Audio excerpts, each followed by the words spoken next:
É que ele é tímido. Menino, cala a boca, pô. Que é, menino?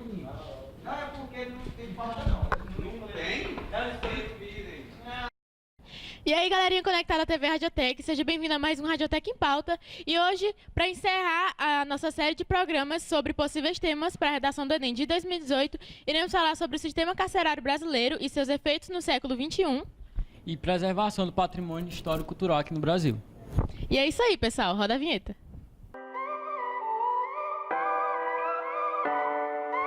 Então, pessoal, para falar sobre patrimônio cultural, a gente tem que saber o significado de patrimônio cultural. Então, existem vários significados, mas simplificando, patrimônio cultural é todo aquele que carrega de importância econômica, cultural ou científica de um povo. Então, existe também os patrimônios culturais imateriais e materiais, que o imaterial é comidas típicas, danças típicas de uma determinada sociedade. E a material são obras, são aqueles que duram por mais tempo e são praticamente não são tirados do povo, no caso. E aquelas que são imateriais, elas com o passar do tempo, elas podem ser perdidas. A gente pode parar de fazer determinadas comidas, a gente pode parar de dançar determinadas danças. Então, o imaterial é mais ou menos isso, e o material é também isso. Continuando com, assim, a sua introdução, vamos dizer assim, como se você estivesse fazendo a sua redação, você poderia citar no contexto histórico. Porque, por exemplo, a sociedade brasileira ela é formada pela miscigenação de diferentes etnias, certo? E, por causa disso, temos uma diversidade cultural. Então, é como o Pedro falou, seja o patrimônio imaterial ou material, vai ser uma diversidade, vai ter uma miscigenação de todas as culturas, do mundo inteiro, não só do Brasil, assim. Nós temos a nossa própria identidade, sim, mas ela é formada pela miscigenação, pela mistura dos outros povos do mundo inteiro. E já na nossa introdução, levando já para o lado da redação, a gente poderia falar sobre, citar, no caso, uma frase do filósofo chinês Confúcio, que ele fala: se queres entender o futuro, estude o passado. Então, se a gente quer saber o que vai acontecer no futuro, estude o nosso passado, porque a gente vai saber onde erramos, onde acertamos e vai prever, pelo menos um pouco do futuro e fazer com que a sociedade seja mais...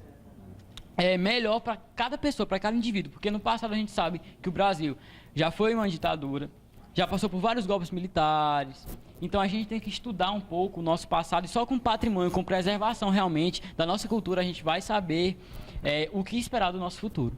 Então, falando sobre isso, já no nosso desenvolvimento, a gente pode citar, você pode ou não citar um caso muito conhecido aqui no Brasil, que foi o incêndio do Museu Nacional do Rio de Janeiro. Assim, eu particularmente acho que a maioria, se esse for o tema, a maioria das pessoas vai citar esse acontecido como uma contextualização do tema e da preservação do patrimônio. Então, assim, se você só souber dessa contextualização, ok, pode citar, né? Pelo menos para mim, pensar fora da caixa seria uma opção melhor para que você não se iguale aos outros. E falando também que, apresentando a problemática do tema, a gente sabe que a população desconhece os patrimônios culturais. E por isso ela desvaloriza esses patrimônios. Como assim? Por causa tanto assim da falta de preservação do governo, quanto do desconhecimento, da falta de informação da população, esses patrimônios são muitas vezes desvalorizados e acabam sendo deixados de lado. Assim, as pessoas sabem que está lá, ou às vezes nem sabem e não vão visitar, não vão conhecer a história do Brasil, que é tão importante, como o Pedro citou, Confúcio, é tão importante para você conhecer o passado, para você viver melhor o seu presente e formular melhor o seu futuro, né? Então, como a Ellen falou, as pessoas hoje elas não ligam tanto para o patrimônio cultural da sua sociedade, do seu determinado povo. Então, as pessoas eles deixam de visitar um museu, como a Ellen citou, do Rio de Janeiro, que você poderia citar, mas você também poderia citar o museu a Serra da Capivara, que está lá a céu aberto, sem nenhuma estrutura, sem vigilância principalmente. Então, a gente está deixando as nossas culturas, os nossos patrimônios, pelo acaso, na esquerda realmente, porque o governo ele não vem fazendo estrutura, não vem investindo na estrutura daquele lugar e de nenhum desses outros lugares, nenhum museu. Então, a gente prefere pagar R$100 para assistir um show do que R$20 para ver um museu. Então, a gente tem que ter um pouco de consciência nesse lado. Exatamente. E aí, assim, como você já apresentou várias problemáticas no seu desenvolvimento, citou, fez citações, contextualizou, agora vamos pular para a conclusão, para você tanto reforçar o seu argumento como formular uma intervenção para solucionar os problemas que você apresentou. E aí você pode ir por dois viés. Ou você vai pelo governo, que não preserva, que não cuida, né? Porque, como a gente sabe, citando novamente o Museu Nacional do Rio de Janeiro, lá já estava um descaso, o funcionamento não estava bom. Então, assim, falta uma preservação e o cuidado do governo e também falta o interesse da população. Então, temos esses dois problemas. Como resolver? Na minha conclusão, eu iria citar de primeira o Centro Cultural de Salvador, porque o presidente de lá falou, abre aspas, estamos caindo, fecha aspas. Isso significa que o governo não está investindo naquilo que é nosso, naquilo que é cultural. Então eu falaria que o governo público federal precisaria investir mais, preservar mais e não só tombar, porque o tombamento é bom, mas principalmente a gente tem que preservar e conscientizar a população. Então, o governo junto com a sociedade, junto com as pessoas, precisam dar valor para aquilo que é nosso, para aquilo que é histórico. Porque realmente, como diz Confúcio, estude o seu passado para você saber o que vai vir no futuro. E aí, outra proposta de intervenção que você pode citar também seria uma promoção e incentivar a cultura nacional das ações culturais desenvolvidas por ONGs e projetos sociais. Como assim? A gente sabe que as ONGs, elas não têm o apoio do governo, mas mesmo assim elas estão lá, elas estão preservando o patrimônio, elas estão lutando para que tudo dê certo. E aí, com esse incentivo das pessoas para conhecerem tanto as ONGs quanto esses projetos sociais, iria melhorar muito, porque assim, falta realmente um conhecimento da população e um interesse da mesma para ir até o museu, para conhecer. Lembrando também que o Brasil, ele é o único país que teve ditadura, mas que não tem um museu da ditadura. Então, assim, a gente acaba por, talvez, cometer os mesmos erros por não conhecer o passado. Porque, assim, a gente aprende com os nossos erros. Então, se os nossos antepassados já passaram por isso, por que a gente vai passar de novo? Se a gente já sabe o que aconteceu, se a gente já sabe os resultados. Então, galera, esses são os nossos argumentos, essa é a nossa base para esse tema da preservação cultural brasileira. Então, o que foi que você achou do tema? Se tiver outra problemática, fale aí no comentário, já deixa o seu like, se inscreva no canal, e é isso aí. E também não esqueça, se você tiver alguma outra proposta de intervenção, algum outro argumento que adicione aos nossos, comenta aqui embaixo também. E o nosso segundo tema e último é o sistema carcerário brasileiro.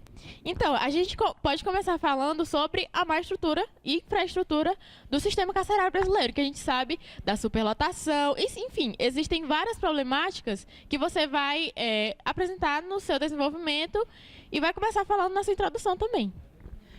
Levando para a estrutura do Enem, na minha introdução eu falaria que nos últimos 14 anos o número de presidiários, aumentou em 267%.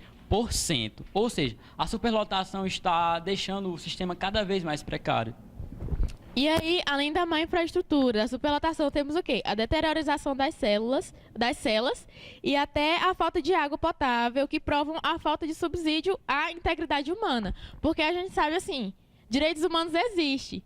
É até um tema que o Enem custa em falar, que você não pode desrespeitar os direitos humanos. Então, ao falar do sistema carcerário brasileiro, a gente lembra muito que aquelas pessoas que estão lá dentro, apesar de serem bandidos, de terem cometido crimes, eles ainda são pessoas.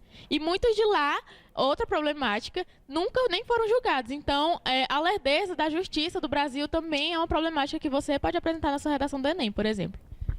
Má estrutura, a impossibilidade de vida, saneamento básico, não existe lá, né? Porque, como a gente sabe, os presídios servem para ressocializar a pessoa na sociedade de novo. Mas só que lá acontece, eles batem nos presidiários, eles não dão comida adequada, eles estão vivendo em um lugar desumano. Então a gente tem que ver mais esse lado e eu falaria sobre isso na minha introdução, com certeza.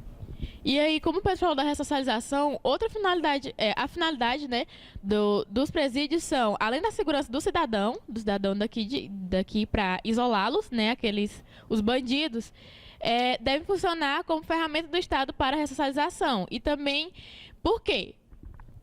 Como o Pedro falou, os presídios estão servindo era para ser uma ressocialização dos criminosos. Mas o que está acontecendo é que lá está virando uma escola de crime, do crime. Por quê? Muitos presos que, assim, os crimes têm gravidades. E aí, lá é tudo misturado. Vamos dizer assim, uma pessoa que rouba uma galinha fica no mesmo lugar, na mesma cela que uma pessoa que estuprou alguém ou que roubou um banco, por exemplo. Então, essa ressocialização não está acontecendo, porque quando eles são soltos, eles vão praticar ainda mais crimes e talvez ainda mais graves. Então, reforçando um pouco o que a Ellen falou, essa é a chamada escola do crime, né? Porque ela falar que um ladrão de galinha está no mesmo lugar de um traficante de drogas, ele vai ensinar para ele vai chantagear, vai fazer de alguma forma com que ele entre naquela vida também, então vai virar uma escola do crime realmente. E já levando aqui para minha introdução, eu falaria que o sistema prisional está falido e é totalmente precário. Então, a gente sabe que o sistema hoje está ridículo, que não existe ressocialização, que existe uma má estrutura, não existe saneamento básico e que é desumano onde aqueles presos estão. Então, a gente tem que ver mais por esse lado, mas apelar também para o lado do governo, né? Porque isso poderia ser mudado de uma forma bem rápida, porque eles são corruptos e em vez de pegar esse dinheiro para investir naquilo que realmente importa, eles roubam. E aí, falando sobre essa contextualização histórica e falando da escola do crime, eu cito a condição sobre a visão determinista do século XIX. O homem é fruto do seu meio. Então, uma pessoa que está ali convivendo com o mal, com pessoas até que são mais sábias que ela em relação ao crime, ela vai aprender aquilo, ela vai ser fruto do meio que ela vive. Então, você pode começar citando aí a visão determinista que fala sobre isso. E como o Pedro falou, lá também é um local muito insalubre, então boa coisa não vai sair de lá, né? E para finalizar aqui meu desenvolvimento, eu citaria o livro Presos que Menstruam, da Naná Queiroz, que é um livro que fala sobre prisões de mulheres. A gente sabe que as mulheres ficam grávidas, que as mulheres menstruam, então essas questões precisam ser muito mais higiênicas que do homem. Claro que o do homem também precisa de higiene, essas coisas, mas a mulher precisa muito mais de higiene, e claro, tem que ter aquele apoio médico também que hoje não existe no Brasil e nos presídios para as mulheres, então a gente poderia ir por esse caminho também. E aí, indo já para a nossa conclusão, para reforçar o nosso argumento e trazer uma solução para os nossos problemas, vamos dizer assim, eu colocaria uma criação de uma estrutura onde o preso possa se profissionalizar para sustentar o seu próprio custo enquanto apenado. Além de fazer sustentar-se, né, lá no presídio, poderia ajudar na ressocialização, sim, porque a partir daí ele estaria trabalhando e talvez tomasse gosto para a coisa, vamos dizer assim. Pois é. Poderia ser também uma das propostas que você poderia usar. Eu simplesmente usaria que o governo ele precisa investir mais na reconstrução desses presídios e construir mais, porque os presídios estão superlotados, não tem mais lugar onde colocar os presos. Então a gente poderia falar sobre esses investimentos, sobre essa criação de mais presídios. Pois é, e acabamos de passar por um ano eleitoral, né? E o que a gente não notou nos candidatos foi que pouquíssimos ou quase nenhum falavam do sistema carcerário brasileiro. Falavam que ia prender os bandidos, que ia acabar com a criminalidade, mas o que ia acontecer depois disso? Como eles iam viver na prisão? O que iria acontecer depois que eles forem soltos? Então, assim, é toda uma problemática que envolve muitas coisas que a gente deveria pensar, né? Ao fazer a nossa redação. Então, galera, esse foi o nosso último tema sobre possíveis temas da redação do Enem. Espero que você tenha gostado. A gente deseja para você uma ótima prova do Enem. E fecha aí pra gente, viu? Tira nota 1000 e comenta aí embaixo qual proposta você usaria também, quais problemáticas você usaria sobre o tema, e é isso aí. Lembrando que o Enem é no dia 4 e 11 de novembro e a redação vai ser no primeiro dia, no dia 4. E é isso aí, reforçando o que o Pedro falou, para você apresentar propostas e argumentos que você acha que a gente não falou aqui, seria pertinente comentar. Não esqueça de curtir o vídeo, de compartilhar com seus amigos e nos seguir nas nossas redes sociais. TV Radiotec, você conectado ao conhecimento.